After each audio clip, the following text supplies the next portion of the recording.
My name is Gary Lapointe. I'm an owner of AppLaunch, just a small consulting company. Our website's up there. I used to be an MVP. I no longer am. I lost it in January. You can go to my blog at blog.fulchinconsultant. A lot of the stuff that I'll be showing here is going to be up there. I will put a follow-up on there as well as on itunity.com, which I'm also an author of. For their PowerShell channel. So a lot of the code samples I'm going to show here at the end, you will be able to download eventually. Just give me some time to get back to the States and get it posted. I am on Twitter. I don't tweet much. I mostly just follow a lot of hockey players. And every once in a while, I'll tweet out an article that I've written, but that's about it. But feel free to follow me, especially if you have an interest in ice hockey. And feel free to email me if you have any other questions, anything follow-up or whatever. Happy to help out as much as I can. I have a book that it's technically out of print now. You can still buy it from a few places, but Cybex, who's the publisher, no longer prints it. But a lot of the PowerShell that's in here, so this is specific to 2010, but a lot of the stuff that I cover in here is still very much relevant to 2013. I'd say probably 90% of the book is still relevant. So if you are new to PowerShell, the first 3 chapters go over basically just how to use PowerShell, basics of syntax and everything, all with a SharePoint focus. And then there's a whole mess of other stuff in there. So. How many in here already know PowerShell, at least at some beginner level? Okay. Cool, so everybody. That's good. So I'm going to just blow through the first few slides really quick just to make sure that we're all on the same page there. But if you fall asleep during the first 15, 20 minutes, apologies. But it should be all new. So this is the first time I've actually had just about almost everybody in the room raise their hand. Usually it's about half. So we were talking earlier about how I want to eventually start changing my slides so I can stop doing the intro stuff and actually just show more advanced stuff. So it's good to see people are actually learning PowerShell. All right, so once I get through the 101 stuff, I'm just going to go through some use cases and we'll actually just look at some code. So some sample scripts that I've got. Some of them I've had up on my blog for a little while, and I'll just walk through them and give a little bit more detail. Others are relatively new. I'll also show some examples of things like farm provisioning. I'll show you what I use, which is a fairly large product that I built, just to kind of show you how far you can take it. And like I said, then from there, I'll just show you a few other just little snippets and cool little things that you can do.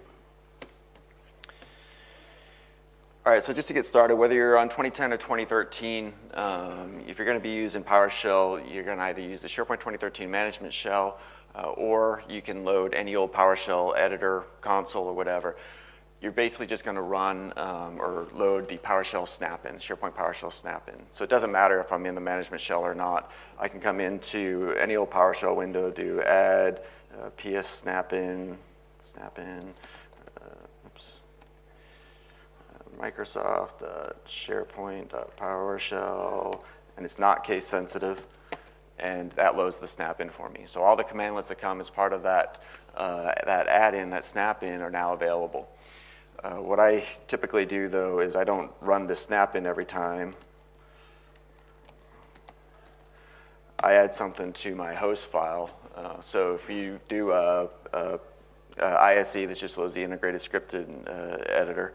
$sign profile is just your profile variable. It contains a lot of information about your current environment. All users, all hosts, gives me a profile, a script that's going to run regardless of who's logged in and what host I'm executing. There's other properties on there, so if you want to say a specific user, a specific host, whatever. And then this script block that I have in here is more relevant if you're on 2010 with PowerShell 2. Because you get an error if you try to load the snap-in and it's already been loaded. With PowerShell 3 in 2013, I can keep running this command over and over and over, and it's not going to give me an error. 2010, it would error out. So here I just have a little snippet that I just put in all my environments when I provision, and it just says, okay, if I'm already in the SharePoint management shell, don't load the snap-in. And I need to also make sure that my thread options here are set. This is, again, is a 2010 thing. By default on PowerShell 2, every time I hit the enter key here, I'm spawning a new thread. So each line there is a thread, and that causes some disposal issues, some memory management type stuff. What you can do to fix that is there's a property that you can set here, as you see, that says, okay, just reuse the same thread on every command. When you load the SharePoint management shell in 2010, it does that for you automatically. So here I'm really just replicating what the management shell is doing. In PowerShell v3, they changed the default, so it's now by default uses the reuse thread, so you don't really have to worry about that. So this whole thing I could change and just have this if I'm on 2013. I really don't need to worry about anything else.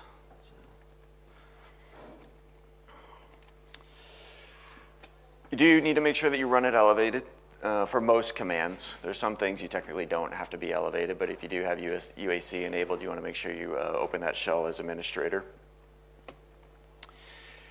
And then in terms of permissions, what do you need to be able to actually run these scripts? Some people will just go and manually grant their account DBO rights to all the databases, local administrator or whatever. It's really not what you should do. There's a commandlet that you can run called add sp shell admin. And if we look at that, I'll just bring up the help on it. Whoops. So there's not a lot of parameters on here. You're basically just going to pass in a username and a database. And what this is going to do is actually take the username, and I would actually use a group, not a specific user, and add them to the WSS_WPG_admin local user group. And it's also going to add them to the, the shell, the SharePoint shell access SQL role. Okay? So this gives them basically the rights they need in order to be able to operate against that database. Now, of course, you're not operating directly against the database, but when you go through central admin and you do something like provision a web application, you're actually acting as the farm account. So your SP farm or whatever you called it is actually what's doing those operations against the configuration database. When you go through PowerShell, you're acting as your account. So your account needs access to those databases. So if I were to just come in here and do add sp shell admin and see my account right now, let's use, so I've got a group called sp shell admins. So this is what I recommend you do, set up a group with your shell administrators. So you're running these commands basically once in your environment, and then you would add users to that AD group. So if I run it like this, oops, shell admins, doesn't give me any output, but it went ahead and actually added them, in this case, to the configuration database. Because I didn't specify a database explicitly, it just adds them to the configuration database. But I still have my web application content databases, all my service app databases. So if you want to add them to all of them, you would do get sp database, and you're going to pipe that in to that commandlet. And this is going to now grant that account rights to all the databases. To undo this, there's a remove sp shell admin commandlet. If I run that, I keep forgetting that S. It's going to ask me if I'm sure I want to do this. I'm going to say yes. Now in this case, again, because I didn't provide the database, it's only going to operate against the configuration database. What's interesting, though, is that it doesn't actually remove them. Let's see. So this machine's a domain controller, so it's just a single setup. But if I look at my admin group here, look at the members, you see it didn't actually remove them from the WSS admin WPG group. So they still actually have all the rights on the local system that that group has. It did remove them from the database. It removed those permissions. But if you're working with users directly, just watch out for that one, because they could actually still have access to do a fair bit on the server. So which is another reason, like I said, to just go ahead and create a group. So here what I've got is just an sp shell admins group, and I just add my members directly into there. And right now there's nobody in there. But,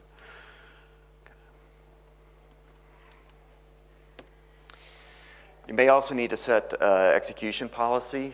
By default with 2013, it's, I believe, set to remote signed. I always change this as part of my deployment scripts, so I tend to forget what some of the defaults are. On 2010, actually don't remember what it is. I think it's restricted or something. But remote sign says I can't execute a script unless it's been signed. So if I downloaded a script from the internet, that is, it has to be signed. I usually change this to unrestricted or often just bypass. Unrestricted says if it's not signed, then prompt. Ask, are you sure you want to run it? Bypass says just run it. In most of my environments that I'm doing, like I said, usually I'm just going to set it to bypass because I kind of know what I'm doing. But if you've got a lot of people coming and going and you don't really trust them, you might want to be a little bit more restrictive about what scripts can be executed there. All right, so I'm going to skip through this really quick. PowerShell commandlets, basic structure, verb, noun. If you're creating commandlets and I apply the same thing to functions, you want to keep that same format and also keep it singular. So it wouldn't be get sp sites, it would be get sp site. All these SharePoint commandlets start with sp, but this is getting kind of fuzzy now because as part of the SharePoint world, we also have workflow and the Office Web App Server and all these other commandlets that are coming out. And some people think of those as SharePoint, but they're really not. They're just separate applications. So in terms of thinking about what commandlets I have available for working with my farm, it's no longer just the -sp commandlets. There are a lot more that you have to be aware of. It's not case sensitive, so most of everything that you do in PowerShell is not going to be case sensitive, whether it's a commandlet name, parameter, or even, like as I was loading the snap-in up here, looks like I cleared it, but anyways, when I'm adding that snap-in name, it doesn't matter the case that you use. In terms of discovery, if I'm looking for PowerShell commandlets, you can use the get command commandlet, which is aliased as GCM. So I can say get command, and I want to show all the commandlets related to the snap-in. So I'm going to do Microsoft.SharePoint.PowerShell.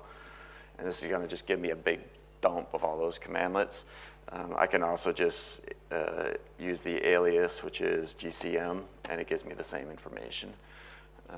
I can do filters on that, so I can do GCM star backup, so find all the commandlets related to backup, so that have the word backup in it. This is really useful when you're looking for instance, the commandlets related to provision in a particular service application. So show me the stuff related to search. All right, so this just gives me all the search commandlets. There's also something that was new with PowerShell v3, and for those of you wondering, we're actually at PowerShell 4 is the release version. 5 was coming with Windows 10. So, but there's really not a lot of big changes between 3 and 5. So, but if you're trying to learn, okay, how do I use this commandlet? There's something called the show command, and if I pass in a particular commandlet name, this brings up a little dialog for me.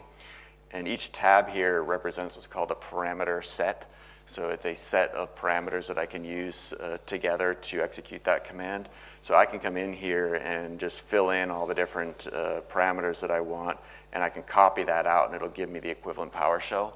So if you're just learning PowerShell, you're not really sure, okay, what are all these different things? How do I actually use this? This can be a reasonably nice way to at least get started with that. And then there's the get help commandlet, which I kind of already showed, but if I do get help, get sp site, I can pass in some parameters to give me some more information, such as full. This gives me a whole dump of what I can do with the get sp site commandlet. If you've just provisioned your environment, your help may not actually be updated, so you might have to run update help. This is actually going to go out online and download all the help files for your environment.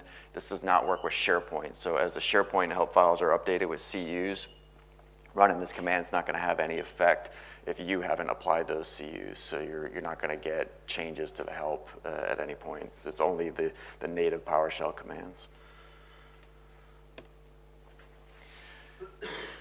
All All right, so the PowerShell pipeline, this allows us to take output from one commandlet and pass it into another. So we've already seen that when I ran the getsp database commandlet here. So I'm taking all the databases. If I were to run just that commandlet, you can see all my databases that I have. I'm taking that output, passing it to the add SP shell commandlet, and iterating over each one and executing the commandlet with that for the parameter. So it's smart enough to know I've got a database, I've got a parameter that matches that type, so go ahead and line that up. So that database corresponds to this parameter and execute it. So you'll see a lot of commandlets where they're just chained one after the other like that, kind of in an assembly line fashion. In the end, your last output, so output to the screen. So here, this is still actually technically using the pipeline, but there's sort of an inherent piping out to the console. So again, I'm just going to use the pipe symbol to do that. And I can pass multiple objects to it and just iterate over it in sort of a loop fashion. This little syntax here with the confirm false. So if I do just click this, remove SP site, HTTP demo size test1. So I've got a site collection here. If I were to just enter this, it's going to ask me, are you sure you want to do that? I don't actually want to do it, but so I'm going to cancel that. Just hit Control-C to cancel it. But if I'm writing a script, I don't want interaction there. So I want that thing to go ahead and remove it.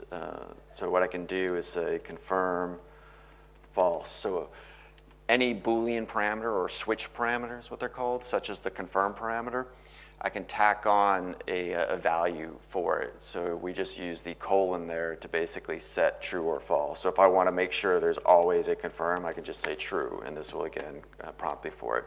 If I put false there, it's going to go ahead and actually delete it and not prompt me.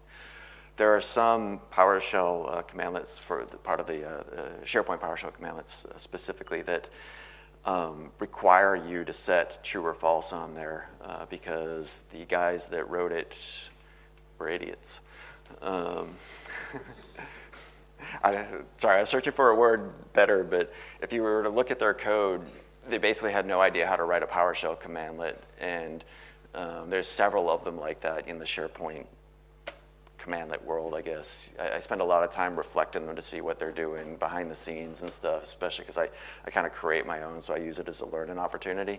But I find a lot of stuff that they do that just doesn't make any sense. So you'll see an occasional commandlet like that, and I think the Excel, when there's a couple like this where you have to pass in an explicit true into the switch parameter because what it says is actually opposite of what it's supposed to be. So when you're in PowerShell, you're actually working with .NET objects. So when I get back something like, let's set a variable here called site, get SP site, HTTP demo. This site variable, if I bring back the type on that, is actually a .NET object, and let's get the full name. So it's a Microsoft.SharePoint.SP site object. So if you're familiar, anybody in here a developer, familiar with C#?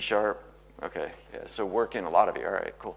So working within PowerShell, very similar to working within Visual Studio. I've got .NET objects. The syntax is a little bit different, but what I can do with them is pretty much the same.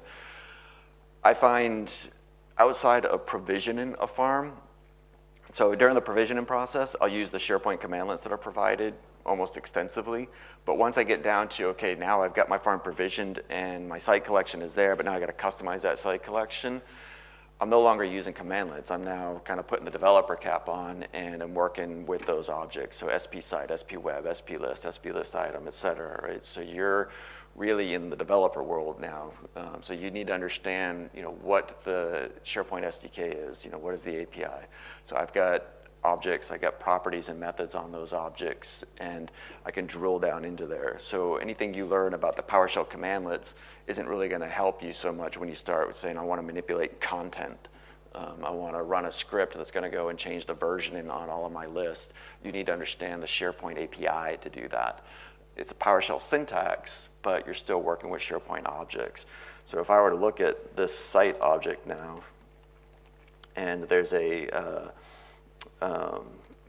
commandlet called getMember, which is this. It's also aliased as just GM.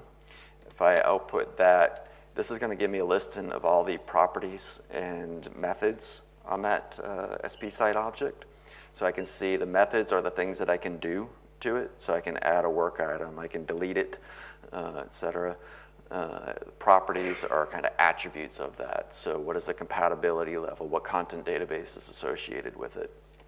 So it gives me a lot more information than what the commandlets might provide. So if I do get SP site alone and just output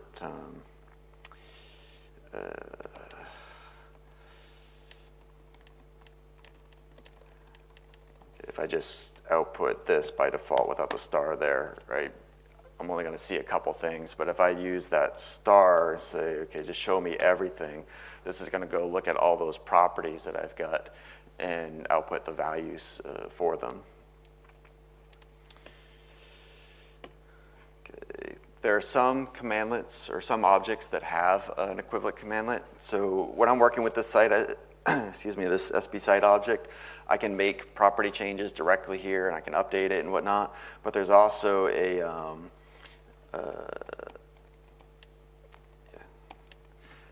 commandlet called set SP site, which allows me to do to take certain parameters and set them against that SP site object. So it doesn't let me do everything. And there are some things here and there that I need to use the commandlet for that the objects don't directly expose because they're marked internal, but the commandlet exposes them. But that's tends to be rare. So if you're not very good with the SharePoint API, look to the commandlet, see if you can do it with that. So look to see if there's an equivalent set commandlet. Otherwise, just go straight to the object and work with that directly. With a caveat to all of this, make sure you have a dev or test environment. Don't be running this stuff for the first time in production. You can do a lot of damage. So we were talking earlier about, I have a client and somebody went and wrote a script on production. They wanted to change the display name for their Active Directory groups. And they went on their production farm and changed the display name across the entire farm for every Active Directory group to the SID of the Active Directory group. Not very useful. So we had to go and write a new script to convert the SID to the actual display name and fix that for them. So definitely watch out for what you're doing. Okay. One thing, if you're using that getMember commandlet and you have lists, so let's say I've got, let's clear this, let's grab a web. And I want to see the lists that are in there. So I'm going to see the properties on the list. So what can I do with the list? Collection, rather. All right, so I have a list collection, and you think, okay, I want to pipe that to the getMember commandlet to see what properties and methods that I have on that. What this has actually given me is the properties and methods on the lists objects within the collection and not the collection itself. Because PowerShell basically says, oh, I see you've got an IEnumerable, a collection. I'm going to unwrap that and pass the resultant object into the getMember commandlet. So if you want to see what can I do with the list collection itself, you would use getMember, input object parameter, web.lists. And then this is going to say what I can actually do to the collection and not the individual items. So you can't use the pipeline, the pipeline rather, in this instance. Okay, and I already showed this. If you want to see the properties, just use the select object commandlet. In terms of filtering, there's a where object commandlet. Alias is going to be where or just question mark. If you're writing scripts, at a minimum, use where, don't use the question mark. When I'm in the command line, I never spell it out. I just use the question mark. So I can come down into here and say, get SP site, use the question mark, where, $_ URL like HTTP demo star. Right, so there's a couple different things that I showed here, and actually this is PowerShell v2 syntax, I can actually shorthand this with PowerShell v3, where I can just say, oops, this. And like I said, when I'm in the command line, I always use the question mark, but if you want to be more explicit, that or that, it's all the same thing. So like I said, there's a few things here. Ultimately, these shorthands are being converted to what I showed up here in the first example. I'm saying where, and then I'm providing what's called a script block. So everything in the curly braces is a script block. This $_ says, give me the current object within the iteration. So again, I've getting a collection of site objects, and I'm piping it to this where object commandlet. $_ is just what's called an automatic variable. It represents the current object. And then I'm saying, give me the URL property off of that, and give me everything where the URL is like HTTP demo. In PowerShell, I can use a single tick or a quotation mark. It doesn't matter which you use. So I'm just showing that there. And then because, again, I've got the asterisk at the end, that gives me the wildcard.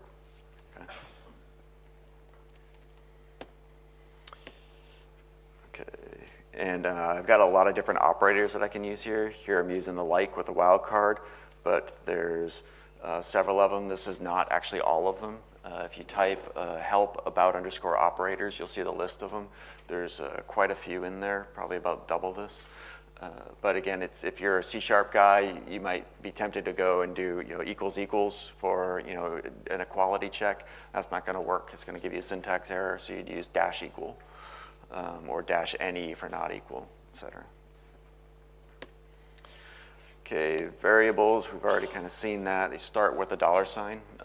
There's some things called, like I said, automatic variables. So true, false, null, home, error. So if I want to see the last error that occurred, so I've generated a few of them here. So I can say, just give me the error output. So this is actually a collection of all the errors that have occurred since I started. I can say, give me the last error. So it's kind of a queue. So error 0 is always the last error. So if I need to go back and look, okay, what was going on there? And I can see a little bit more information about that by piping it to the select object. So I can get a stack trace if there is one, inner exception details, that kind of stuff. If you want to assign a variable, it's easy enough. Just create it, set it equal to some value. You can typecast it. So if I want to make sure that I'm getting back the type I expect. So here I can say I want a Microsoft.SharePoint.sp site object. Get sp site HTTP demo. So this makes sure that if I do that and I get something else back, it's going to fail. So if I actually change this now to web, this should give me an exception because it can't convert an SP web object to an SP site object. There are some things that can be explicitly converted. So here I can say, and I can put that cast here, or I can do it here, doesn't matter.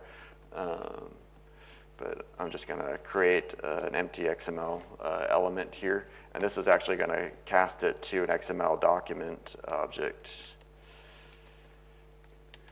So I can do basically an implicit cast there, and if it can figure out, oh, you've got a string that's actually XML, I can go ahead and convert that to an XML document, then it'll try to do that.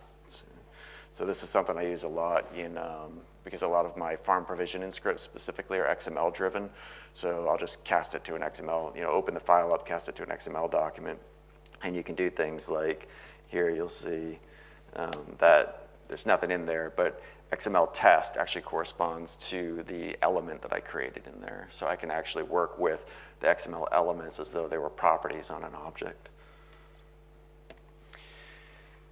If you're, a lot of people, particularly again with the C# background, tend to build strings using concatenation in PowerShell. You don't have to. I can embed my variable directly within the string. So here in this first example, right host, I just taken that department variable and just stuck it right into the string, and it'll expand it for me. And then on the next line here, as I create use the new SP web commandlet to create a site. Again, I'm embedding it in the string. You can set it as part of a parameter.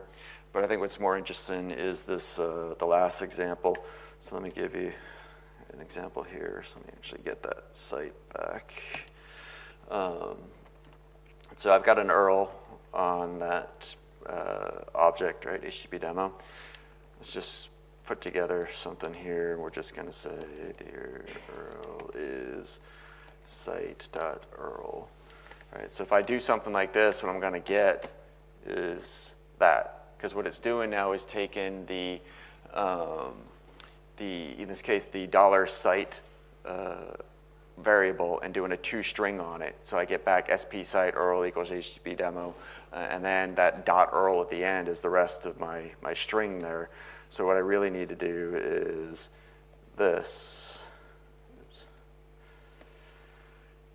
So this is basically just a scope operator. It says execute the contents of the $, what's in the $ parentheses first, and then output that. So this gives me the output that I expect. So again, I can just avoid a lot of string concatenation to build these things up by just embedding it right in the string and using little tricks like that. Okay. So now I just want to get into some of the script examples that I've got. Were any of you here for Dan's session yesterday on kind of demystifying PowerShell and whatnot, SharePoint?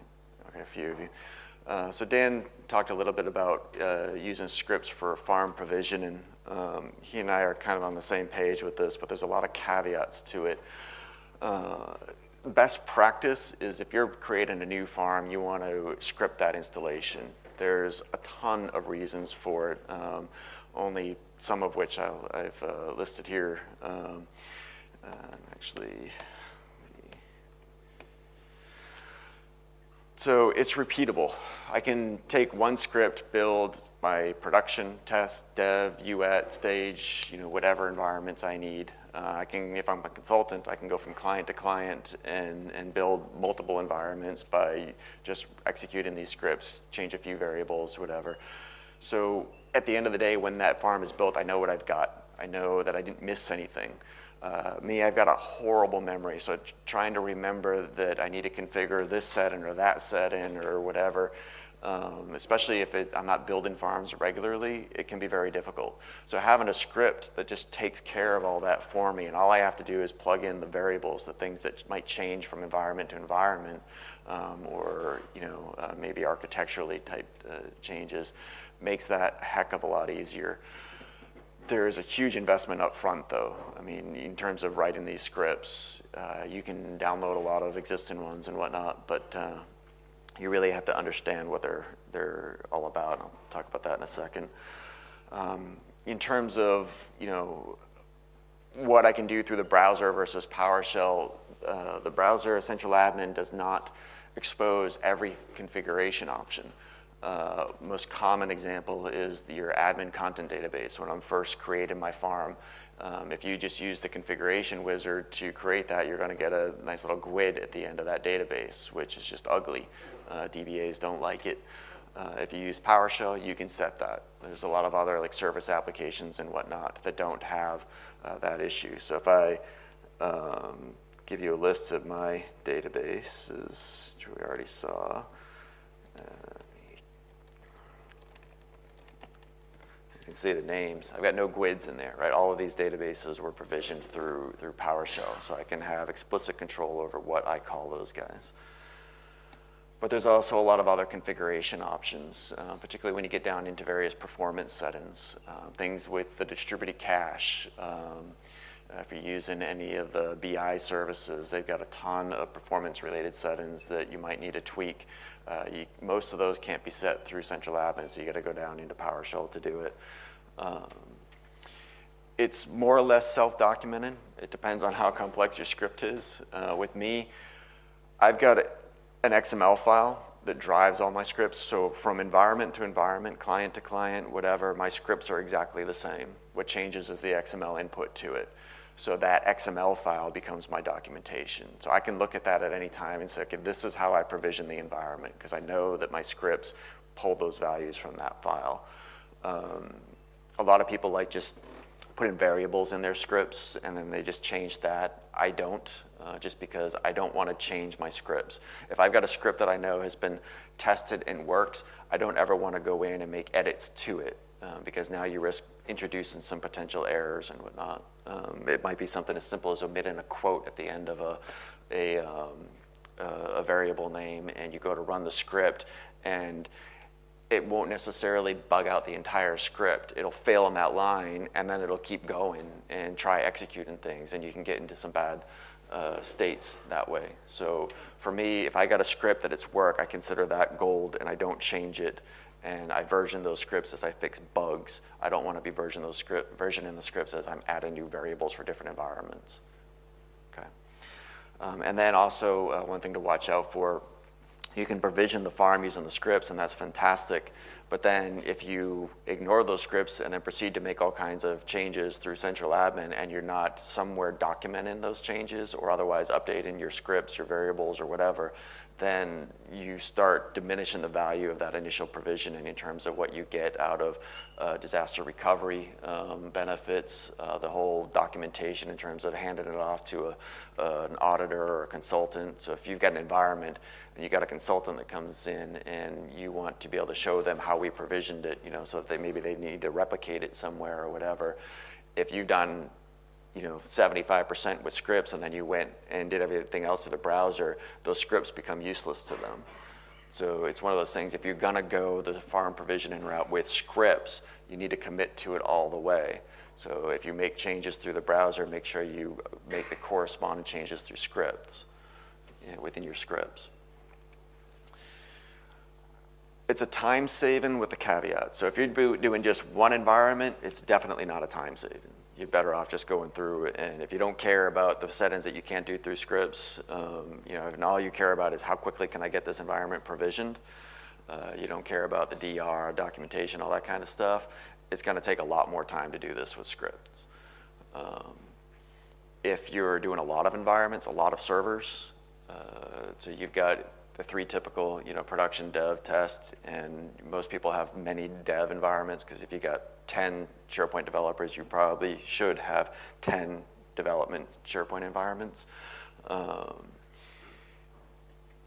As those environments grow, as you do more and more of them, you're going to see more of a time savings. So as a consultant, I can go in and build an environment in a day, depending on how complex it is and whatnot. But most of my SMBs, I can go in, work with them one day, find out what they need, configure it, and then the next day actually build it. Now, duration may be a little longer because they got to get baseline servers or get their accounts created, that kind of stuff. But in terms of effort on my part, so billable hours, it's a lot less than somebody coming in and doing it point and click. So in terms of the resources that are available to you, Auto SP installer is a popular one. It's community supported, XML driven. A lot of people make the mistake of downloading this and blindly running it. Don't do that with any scripts, please. If you are downloading a script and you can say, I don't really know what it does, do not execute it.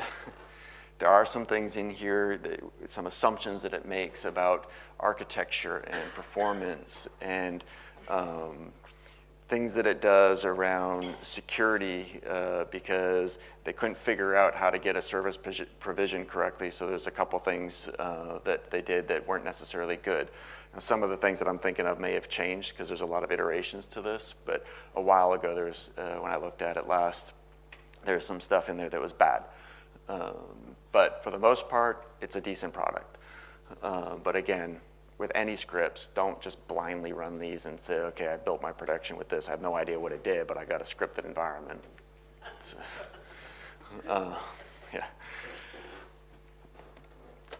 Dan talked about his scripts yesterday. He showed a few examples. I don't know if he's posted them yet, but this is the link to where he was planning on putting those. He talked mostly yesterday about the initial server configuration, so getting the bits laid down, getting the updates in place, that kind of stuff. He does have some scripts in there for doing the actual provisioning of the farm and web application creation and that kind of stuff. He doesn't necessarily take it as far as like AutoSP installer does or my stuff does, but they're well presented in terms of structure and comments and whatnot. So I would say in terms of I want to learn how to do this, Dan's scripts might be a better place to start than AutoSP installer. So again, not trying to deter you from AutoSP installer, but it's all about understanding what it does and how it works. And there's a lot of code to look at. Text Center, if you want to create scripts from scratch, so you want to create your own scripts, a place to start to at least grab some snippets would be the Text Center gallery. So you're not going to find here's all the scripts you need to provision a farm, but you might find a pretty decent script for provision in search that somebody put together. You might find another one for setting up a site collection hierarchy, that kind of stuff. So you're more likely going to find little snippets of things that you can then piece together, and makes it a little more easy to understand. And then my book, so like I said at the beginning, it's still, it's specific to 2010, but it is very still relevant to 2013. And if you go to the site, which I think I've got up here, so you can see, I saw this the other day, and that made me really sad. But anyways, if you come down here to the downloads, you can still download all the scripts for the book. So most of these scripts, particularly 11 through 15, are related to the service applications and whatnot. Search, completely different in 2013, so don't even worry about the search ones, but almost all the other service applications from 2010 to 2013 didn't change.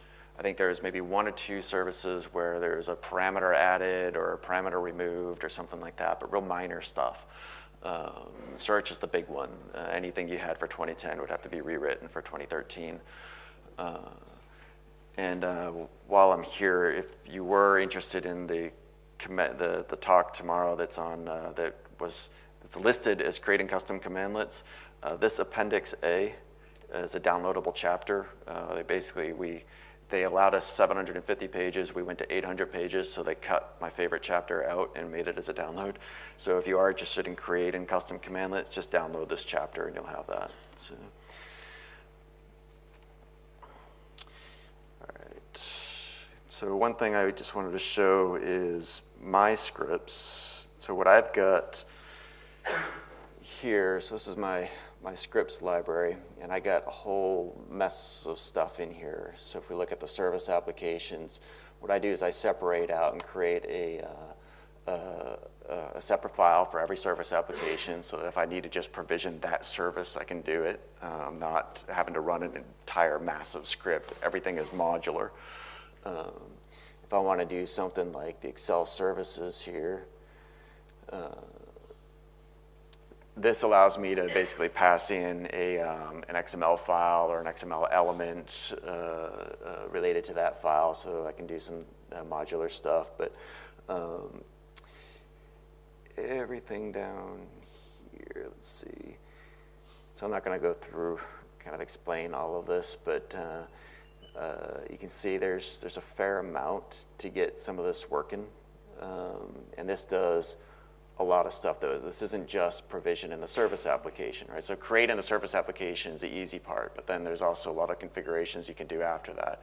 So as part of my script, I also go and set up a secure store unattended user account and wire those up together. There's some performance settings that you can see here, or the file locations rather, but there's somewhere in here, there's a few different performance settings and whatnot. But what I wanted to show you here is not actually the script, but just kind of how far you can take things in terms of how you manage it. So again, in terms of breaking it up, be modular, make it so that you can run things individually. If you look at AutoSP installer, they give you an XML file and you have to edit it. What I did for mine, I didn't want to have to be edited in an XML file, so I actually created a UI for mine. So this is what I use when I'm building a farm. And again, this is not something that you're likely to do, but just kind of showing you how far you can take this if you're so inclined. So what I've got is the ability to come in here and define a service application like search, and I can come in here and configure the accounts that I want, the directories, performance levels, and basically build my whole topology here within this designer. So when I'm meeting with a client, I'll go in and actually build it in this tool and offline, and then I take this, install it on the server, and I can come in here and just say build the server or create the farm or connect to an existing farm or whatever. And again, all this is doing behind the scenes is it's taking this structure that I've got here and serializing that out to an XML file, and then it calls all these PowerShell scripts. What I did for mine though is rather than spawn a new PowerShell window, I wanted to be able to provide feedback about the errors, so I actually run PowerShell within the tool itself, so I can see the output in here, and then I capture those errors, and I can display them here, kind of like Visual Studio, like when you're doing a build, I can see those build errors there. I have the same kind of thing here. So again, this is just showing you kind of how far you can take it, but the point is, with PowerShell, it's a very extendable product. You can do, if you structure your scripts correctly, I can take the PowerShell host, I can embed it in a WPF application or whatever, and I can add hooks into it and do all kinds of really cool stuff. So, okay. Carrie, is it available on the net? What's that? What's that? Can we download it? Is it available on the net? It's not downloadable. I've been considering open sourcing it, but it's right now it's there's a lot of hours in it, so I may end up eventually just open sourcing at least the scripts, or I might take the designer if AutoSP installer from a scripting standpoint gets to where I feel like I want to be associated with it, then I might take the designer and actually tweak it so that you can use it to modify their XML and open source that. But is that just ready to say shell?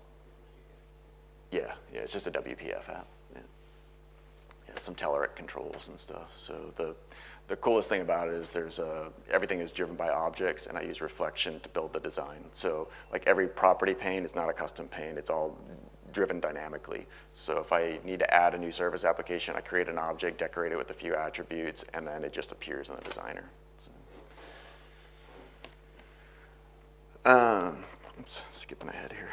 Okay, so moving past farm provisioning. Actually, was anybody here at the 2012 Evolutions Conference?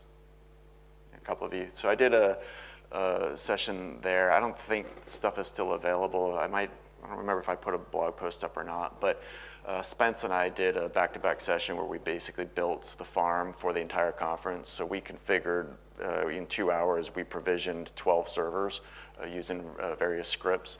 So basically, at the beginning of the session, we kicked off the scripts, and they just ran and built out the entire farm that all the other speakers used during the rest of the conference. So it was a live build, and a lot of pressure because every other speaker was dependent on my scripts working correctly. So if my stuff failed, then they couldn't present. But just kind of, again, showing you we were able to build this pretty large infrastructure, 12 servers, out in 2 hours. And actually, all I did is just click a button, and it just did it, and then the rest was just talking about what it was doing. Okay, as we talk about other use cases, I'm going to go a little bit faster here. I'm a bit behind where I'm at, where I wanted to be, but we look at reporting, so governance-related stuff. I want to see what's going on in my environment. These are just 3 kind of common examples. There's dozens and dozens of other examples you can do, but I want to know, okay, how big are my databases, my site collections and lists?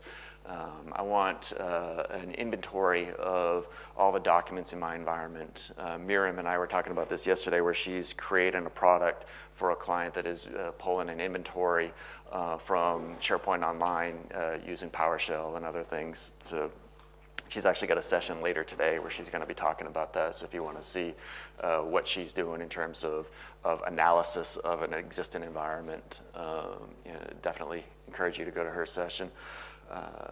And maybe I want to see who has access to a particular resource. So all of these things that I'm showing, by the way, from here on, you can also do in SharePoint Online. With the exception of this discover who has access, there's a particular API that you need to use for that they did not expose with SharePoint Online. But I know, actually, obviously, the databases, you can't get into your databases, but you can see site collection size and whatnot. So if I look at this, so here I've got just a few simple little commands that you can run. So this first one, I'm grabbing the database, and I'm outputting the name and some details about that database, and then I'm sorting it. So this format that you see here, because I want to just grab the disk size, but it's and basically convert it to a different value. I don't want the bytes that come back. I want to convert it to megabytes. I can use what's called a hash table. So this @ curly brace, this creates or initializes a hash table. And then here I can say, okay, this is the expression that I want to execute for each item. And I can either fully type expression or I can just use the letter E there. And same thing with the label. I can fully type label or just use the letter L. So this is going to take the disk size required and then just divide it by 1 megabyte. And again, this is just another PowerShell convenience. I also have a GB for gigabyte. And then just output that. So if I run this, I can now see the size in megabytes of my various databases. So it's just a quick way to, without logging into your SQL box, okay, how big are my databases going? Where this is helpful is if you're provisioning a new site collection and you want to know through PowerShell and you want to know which database should I put it into. If you're kind of approaching the limits there, you want to do a kind of a quick discovery. Okay, how big are those databases? I don't want to put it in one that's already getting kind of big. I want to put it in a smaller one. If I look at my site collections, now maybe I'm thinking about moving site collections between databases. I've got one database that's a little bigger than I'd like it to be, so what's in there? How big are those databases? Where can I move it? I can run this command here. Again, this is giving me all the site collections in my farm, and I'm just outputting the storage used. So if I were to run this, again, I don't have that many site collections. The biggest one I've got in here is a product from Azure for Mini, so SharePoint videos called Visual SP. So I've got just under a gig worth of data in that site collection. Everything else is pretty small. So again, it's just a quick way of seeing how big they are. Have you seen any problems accessing the sites when you move them? So you need to make sure that you're an administrator of the site. The easiest way to do that is just to go through your web application. So the question was related to access to the site collection. If I've had issues after a move, is what you're saying? Yeah. If you're going from like environment to environment or domain to domain or whatever, you're likely to have some permission issues there. Just for database, if I move, use the SPU to move it from one database to another database, and after the move is complete, sometimes the site is not accessible. It has to attach the database again to make it work. I've seen that when it didn't move properly and it actually created an orphan. So it looks like it's over there, and it is over there, but it's actually left a remnant in the previous database. I've had that happen a lot in an Azure IaaS farm that we've got, where there's some disk IO issues, and it basically fails on the move and doesn't complete. But that's the only time I've ever seen anything like that. So.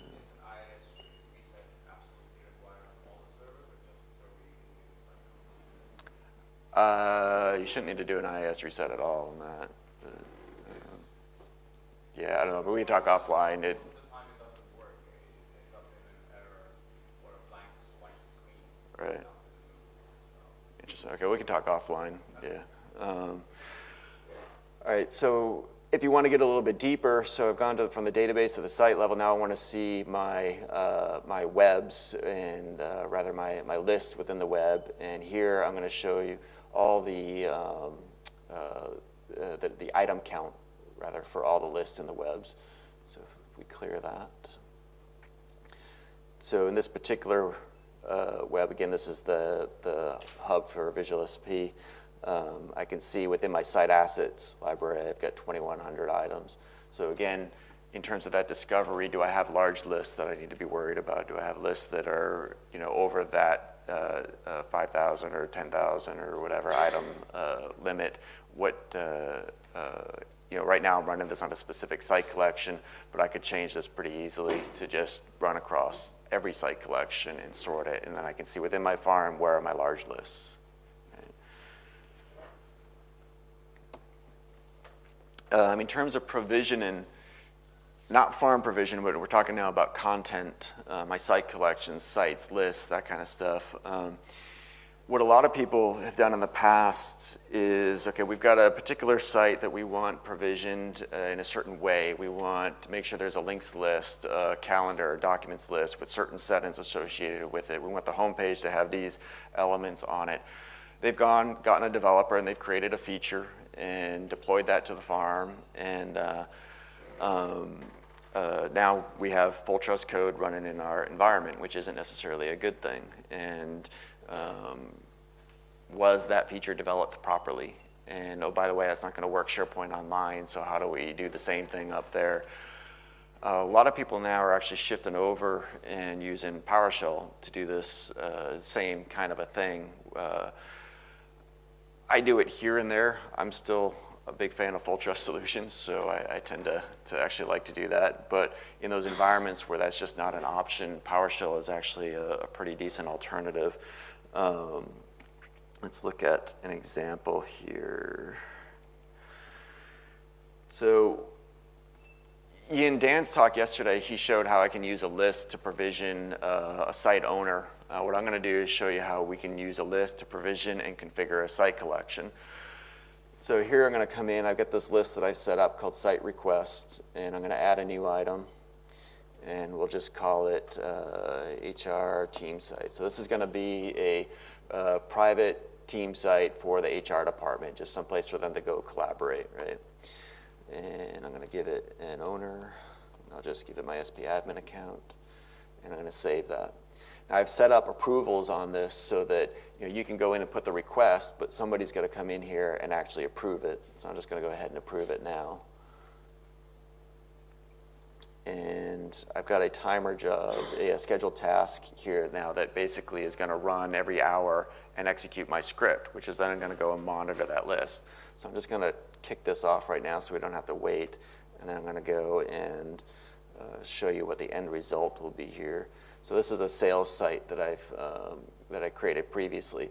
So here I've set up the navigation. I've added various lists. The home page here has been completely reworked. So this is started off as your typical SCS0, your basic team site template. But I've nuked all the web parts, added my own web parts, moved some things around, added a bunch of lists and whatnot, even some content to the page. So this was all done using PowerShell. So if we look here, so I have an entry function here called process site request list, which goes in and grabs the specific list, runs a query against it to get all the items that have been requested and approved. And then I'm looping through those items and creating the site collection. So I've got another function here called new Aptalon team site, which actually creates that site collection. And then once it's done, I update the status on that list item. So if we come down here, this is the new Aptalon team site function. And I'm making sure the title ends with the word team site, because that was our policy. We want to make sure it has team site in the title. And this is all just like fabricated stuff, but you get the idea. If it's got a secondary owner, I use something called splatting. So with PowerShell Commandlets, if you want to dynamically add optional parameters, you can use splatting, where you're building a hash table, and then you're going to add those parameters into that hash table, and then go ahead and add it to the end of the commandlet there. And then I go ahead and create the site collection, and then make sure my security groups are set properly. And then I got another function that sets the brand up for that. Now this guy relies heavily on my custom commandlets that I provided. So everything that I'm doing here could be done inline in pure PowerShell, but that would take this amount of code to that amount of code, a whole lot. So I've got some commandlets that I provide. They're open source. You can download them from my blog, so you can see the code if you want. But everything from new SP list, get SP list, whatever, to add in web parts to a page, creating lists, that kind of stuff. So it allows me to take that and basically all this is just building that stuff out. So you can see down here I've got some stuff where this is not using my command list, but I'm just building the navigation out. And then prior to that, let's see, a good example here. I'm adding a web part to the page and setting up the views, list view web part, setting up the views for that web part and whatnot. So there's a lot going on in here, and I'll put this out on my blog and whatnot, or probably IT Unity. And again, you can do all this with SharePoint Online as well.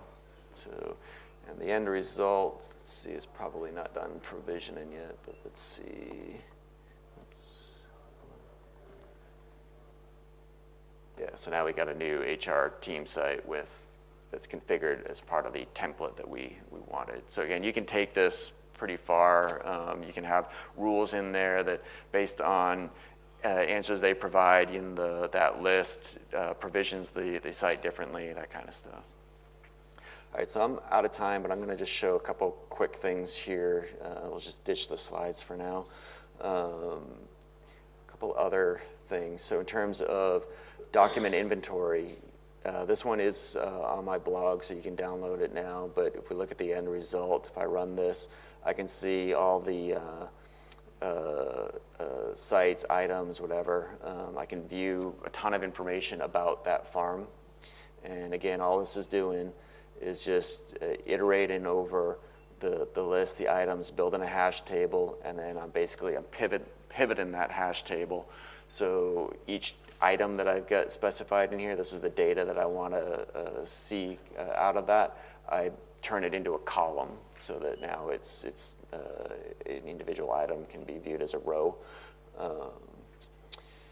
And if we look at getting permissions, so this is another one I was saying that you can't really do with SharePoint Online because it relies on, down here somewhere, this get user effective permission info. This is something they haven't exposed through the REST or CSOM interfaces.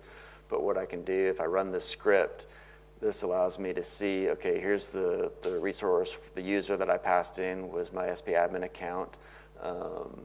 This is the resource that they're accessing. This is the permission that they have and how they were granted it. So this is all information that I can get from the API, and then just with a little bit of PowerShell to iterate over that. Most of what you see here is just getting the right display information. So it looks complicated, but once you kind of dig into here, it's really not that bad. All the information is really gotten from this guy, this get user effective permission info. The rest just makes it look more readable. So,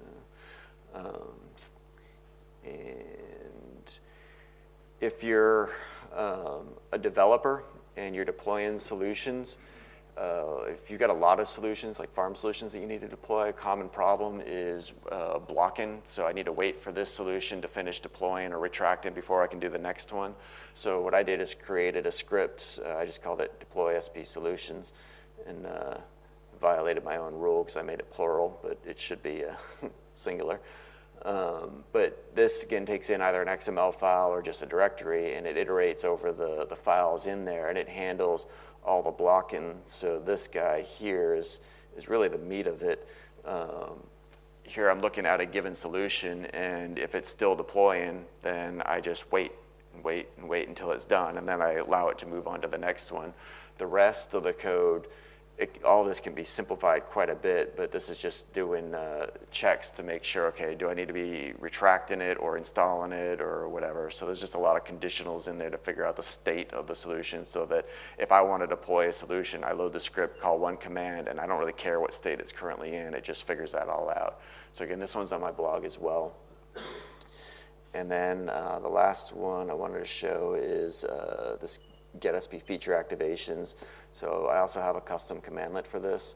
But what's cool about this is if you've got a scenario where you've got a feature deployed and you have no idea where or how it's being used and you want to see that information, I can run this. And in this case, I'm looking at the the team collab feature here. So I can see, okay, these are all the site collections that have that feature deployed. And in terms of executing this, I just added a line at the end here to make it easier here. But you can see here, all I'm doing is just passing in that, that team collab feature name to the GetSP feature activations function, and then just outputting the parent URL of that, the feature information that comes back. So again, this will look at the feature that you provided, figure out, is it a farm scope, a web application scope, site, whatever, web, and then call the appropriate API method. So if it's a site scoped feature, site collection scoped feature, I iterate over all the web applications, and on that web application, there's something called query features. I can just pass in the ID and whether or not I want to return back only features that require upgrade or not. So it's just a Boolean property. And this gives me back all those locations.